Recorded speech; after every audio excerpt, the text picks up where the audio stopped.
Hey there, it's Sheryl, mental toughness coach, published author, speaker, and mother of a couple of great kids who happen to be high school and now college Division I student athletes. I'm sure you know just as well, if not better than me, that technical training and physical training is vital to player development. But I think you'd also agree that mental toughness training is very important as well, so players can really master and apply all those great technical skills that you're teaching them. Today we're going to talk about 2 secrets for players to recover from errors and so they can do it quickly. Keep in mind that sometimes there's bad calls, or sometimes a ball gets stripped. Sometimes errors happen and they may be within a player's control or they may not be. But it's very important that players know how to manage them appropriately so they can move on and play their best. Consider this. It's been proven in science that how we think about ourselves is really our reality. So if a player makes a couple errors and they think they're terrible, then unfortunately they are. And the problem with this is it's going to affect their confidence, their concentration, and how they're going to be able to perform moving forward. So what to do? There's a couple secrets that will help players recover from errors and recover quickly. The first secret is players need to remember and really believe to think about errors a little differently. Errors are okay and they're not failure. If players can look at errors as opportunities to accelerate progress, then if they truly believe it, then they'll be able to recover from those errors and recover more quickly. And if coaches can reinforce that, that will help them as well.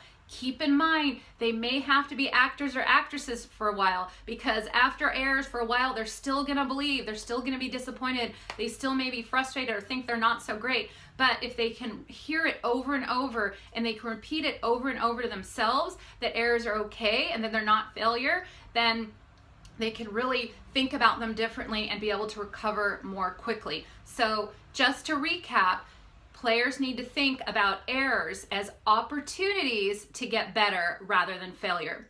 Here's the second thing.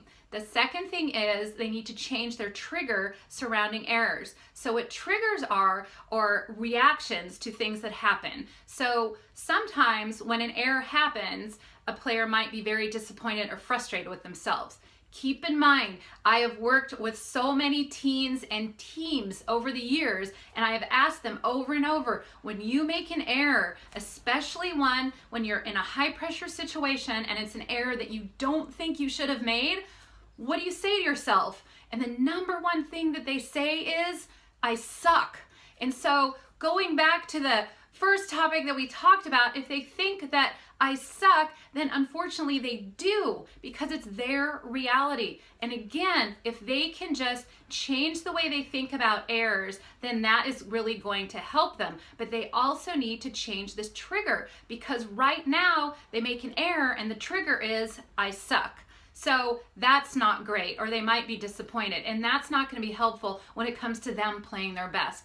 So one way to change this trigger is when they make an error to think it's okay and go, because they're telling themselves that they're not terrible, and then they're thinking of 1 or 2 things that they have control over in order to make progress and play their best moving forward. So in other words, changing their trigger from making an error to I suck, change that trigger from making an error to it's okay and go. And keep in mind, they need to be very clear when they think of the word go, what does that mean? For example, for a soccer player, if a ball gets stripped or the ball gets turned over, go might mean immediately run back down the field and get on defense so they can hopefully win the ball back. So I hope that makes sense. I'm going to recap really quickly. So for errors, teens and players, they need to think about them a little bit differently and think about them as opportunities to accelerate their progress. They also need to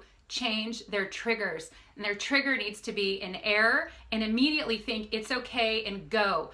If these errors need to be picked apart or they need some technical coaching, it should be at a time when they have a break or after the game, not in the middle of when they're competing. This is a tool that they have in their back pocket, so when they're on the field and competing and under pressure, they can recover and recover quickly.